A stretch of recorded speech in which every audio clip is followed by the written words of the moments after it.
तुम्हाला नदीचं पाणी मिळत नाही का? मी सांगू का जी? सांगा गणोबा। ह्या आधी बी नदीच्या पाण्यावरून आल्याड बी आणि नदीच्या पल्ल्याड बी गावात तंटा होता। देवीने या आधी तो तंटा सोडविला। गावानं आपलं आपलं पाणी वळतं करून घेतलं, पर लहान सण वस्त्या वाड्यावरली माणसं वेगळी पडली जी। पण हा अन्याय आहे। दोन गावांमधील वाद मिटून सगळ्यांना पाणी मिळावे या हेतूने मी पाण्याचे वाटप करायला सांगितले होते। याचा अर्थ हा होत नाही की मोठ्या गावांमध्ये आणि नगरांमध्येच पाणी यावे, तर छोट्या वस्त्यांवर आणि वाड्यांवर देखील पाणी यायला हवे। मग तुम्ही आम्हाला का नाही सांगितलं? गडाचे दरवाजे सर्वांसाठी सतत उघडे असतात। गणोबा, आम्हाला गडावर भेटायला लोक येतात, त्यांचे प्रश्न असतात। भेटण्यासाठी काही अडचणी आहेत का? नाही देवी, कुणासनी बी अडचणी नाही जी। अरे मग तुम्ही आम्हाला का नाही सांगितलं? तसं आम्ही सुखी आहोत देवा, काय बी कमी नाही। पावसाळ्यात पाणी येतंय आणि ते विहिरीत साचतंय, त्याच साऱ्या वस्तीचं भागतंय।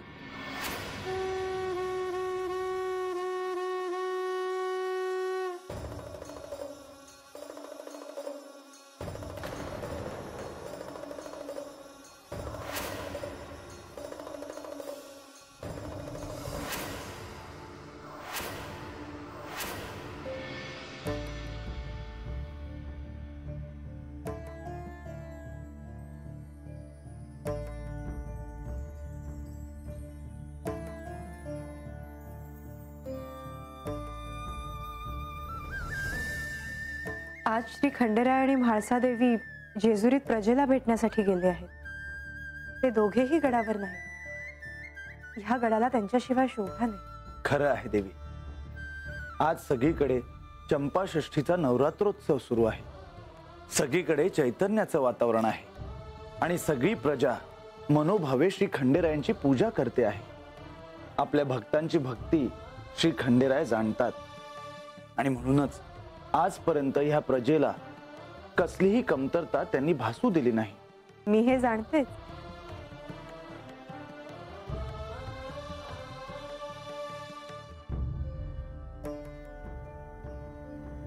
श्री खंडेराय ह्या राज्याचे राजे आहेत। श्री खंडेराय म्हणजेच श्री महादेव आणि महादेव म्हणजेच श्री खंडेराय। या सृष्टीच्या लय तत्वाचे स्वामी आहेत श्री महादेव। होय, केवळ मणी आणि मल्ल यांच्या त्रासातून या सृष्टीला सोडवण्यासाठी त्यांनी हा अवतार धारण केला नाही, तर त्याच बरोबरीने इथल्या लोकांच्या समस्या सोडवण्यासाठी देखील त्यांनी आपलं कार्य केलं आहे। देवी, श्री म्हाळसा देवी देखील कधीही आपलं दायित्व विसरल्या नाहीत। देवांच्या अनुपस्थितीत त्यांनी प्रजेला काहीही कमी पडू दिलं नाही। श्री खंडेराय जेजुरीत नसताना वेळ प्रसंगी सगळं काही पणाला लावून प्रजेच्या हितासाठी विधायक असे निर्णय राजवाड्यात राजसभेत त्यांनी वेळोवेळी घेतले आहेत। मला अजूनही ते सारं आठवत आहे, परंतु त्यांनी केवळ राजसभेत सिंहासनावर बसून निर्णय न घेता राज्यात फिरून लोकांची विचारपूस करून कोणाला काय त्रास होत आहे हे जाणून घेऊन नवनवीन योजना आखल्या होत्या। आजही प्रजेला एखादी समस्या भेडसावते आहे असं जेव्हा श्री खंडेरायांना वाटतं, तेव्हा ते त्यांच्या राजप्रासादातून बाहेर पडतात, प्रजेमध्ये लोकांमध्ये जातात, त्यांची समस्या जाणून घेतात आणि जोपर्यंत त्या समस्येचं समाधान मिळत नाही तोपर्यंत ह्या राज्याचे पालक म्हणून त्यांना स्वस्थता मिळत नाही। श्री खंडेराय आणि म्हाळसा दोघांचा या प्रजेला खूप आधार आहे आणि म्हणूनच या उत्सवाच्या पार्श्वभूमीवर त्यांनी प्रजेला भेटून दान करण्याचा निर्णय घेतला आहे। त्या दोघांना भेटून प्रजेला देखील प्रसन्नच वाटेल आणि या उत्सवाचा आनंद उत्साह द्विगुणित होईल। देवा, आमच्याकडनं काही चूक झाली का? तुम्हाला वस्तीवर कुठे पाणी हवंय?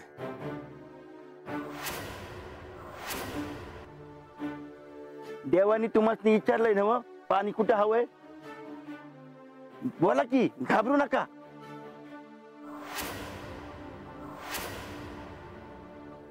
तुम्ही या माझ्यासोबत.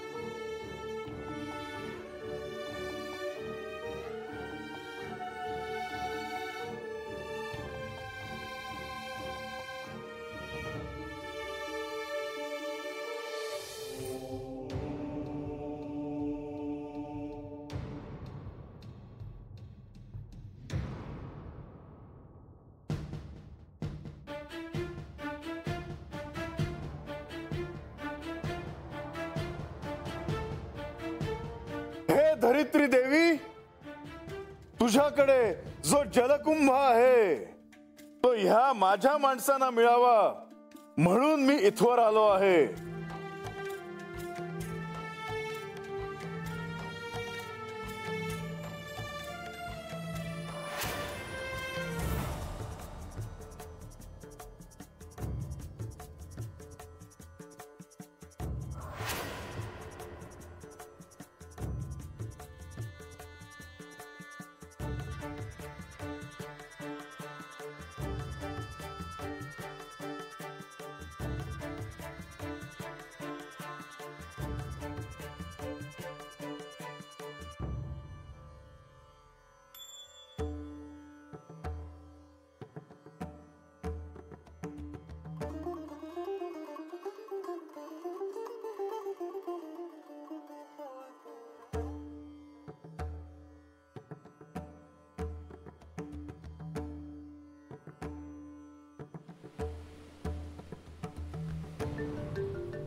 सदानंदाचा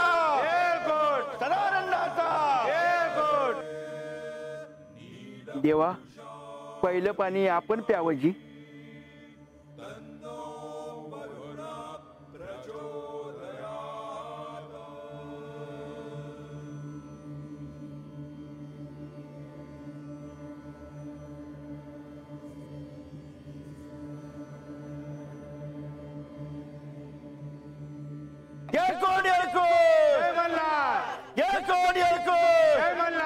सदानंदाचा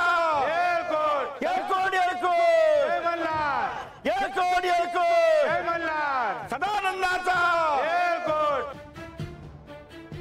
आता तुम्हाला कधीही पाण्याची उणीव भासणार नाही. परंतु एक गोष्ट ध्यानात ठेवा, हा जलकुंभ तुम्हाला अतिशय जपून वापरावा लागेल. तेव्हा ह्या जलदेवतेचा सन्मान करा, म्हणजे ही जलदेवता तुमच्यावर सदैव प्रसन्न राहील. पाणी म्हणजे माय आहे आमची. या पाण्यातनं आम्ही सोनं पिकूजी.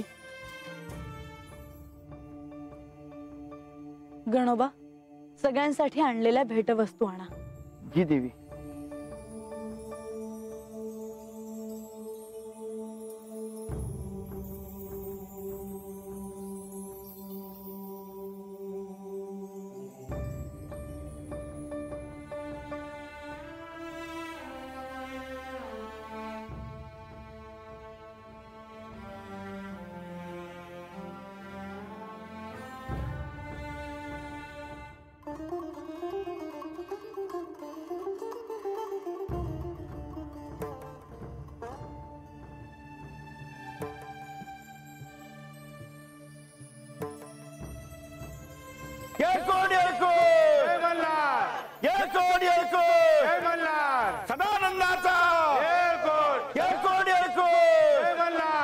येळकोट येळकोट सदानंदाचा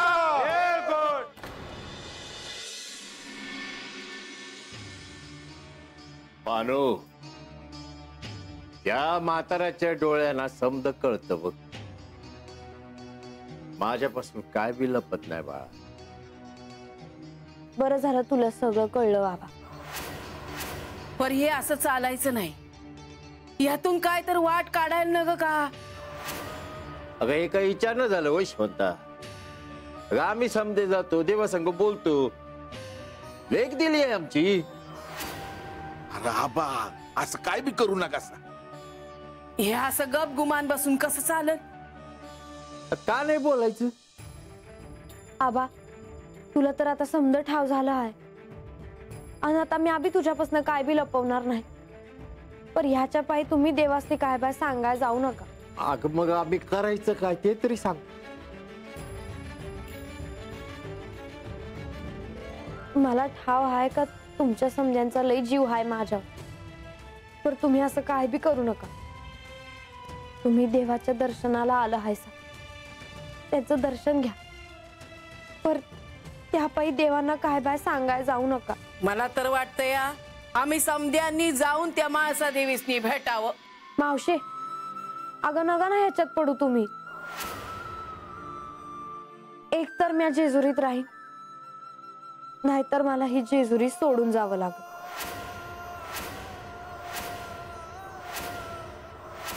आणि मला जेजुरी सोडावी लागली तर मी येईलच चंदनपुरीला.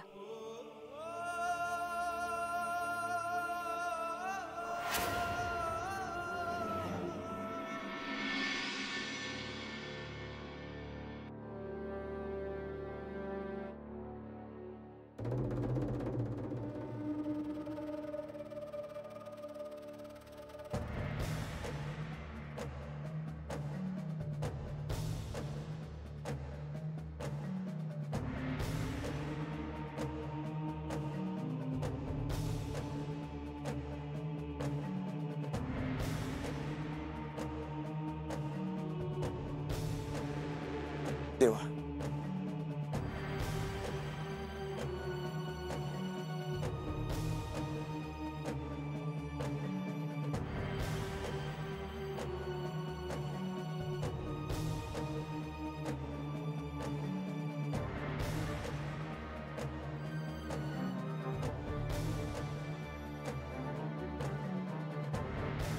आपण सांगितल्याप्रमाणे भुयारी मार्गाचं कार्य आता अंतिम टप्प्यात आलं आहे.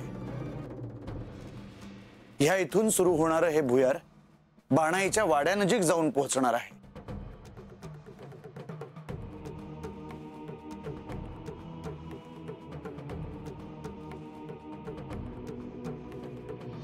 प्रधानजी आपण आतमध्ये जाऊन बघूयात का. होय देवा.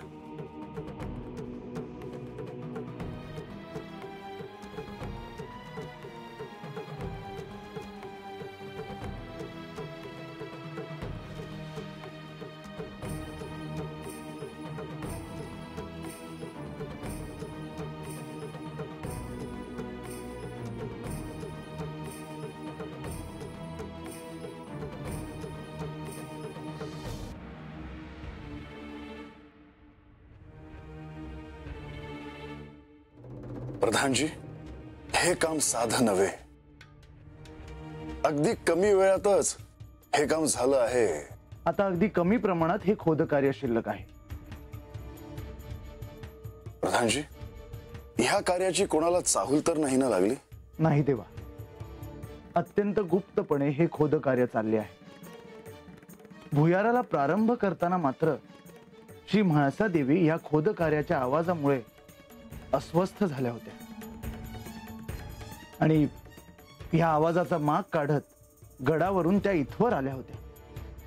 परंतु देवा मी त्यांना कसलाच सुगावा लागू दिला नाही. हे कार्य सुरू आहे हे गडावर कोणालाही कळता कामा नये ह्याची तुम्ही दक्षता घ्यालच. पण बानुवाड्यावर देखील हे कार्य सुरू आहे हे कोणालाही कळता कामा नये. होय देवा. मला कळतं आहे तुम्ही काय म्हणता आहात ते. बाणाईच्या वाड्यावर चंदनपुरीहून माणसं आली आहेत. त्यांना याबद्दल कळता कामा नये. परंतु देवा, श्री म्हाळसा देवी आणि बाणाई यांच्यात जो सारीपाटाचा डाव खेळला जाणार आहे ते सगळ्यांपासून लपून राहणं शक्य आहे का? शक्यतो कोणालाही न कळता हा सारीपाटाचा खेळ खेळला जावा, कारण हे साधं कार्य नाही. बानूने जेजुरीतच थांबणं किंवा जेजुरी सोडून जाणं हे केवळ ह्या खेळावरच अवलंबून आहे. देवा, निघूया.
मला वाटलंच तू इकडेच असशील. आज खूप दिवसांनी हा सारीपाट पुन्हा बाहेर काढला आहे. या ठिकाणी आल्यावर सगळ्या आठवणी ताज्या झाल्या. त्या दिवसानंतर आज मी सारीपाटाला हात लावला आहे. मला असं कधीही वाटलं नव्हतं की हा खेळ मी पुन्हा कधी खेळेन.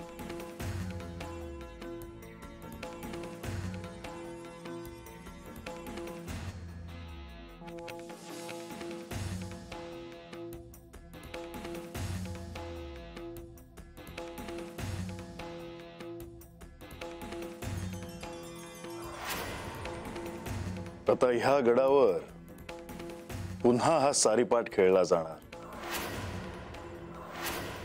आज तुम्ही आणि मी आपण दोघेही या कक्षात आहोत. तुमच्या सोबत पुन्हा एकदा सारीपाटाचा डाव खेळावा असं मला वाटतंय. मला देखील आवडलं असतं, पण आता ह्या गडावर चंपा षष्टीचा उत्सव सुरू आहे. तो झाल्यावर मी तुझ्याशी हा सारीपाट निश्चित खेळेन.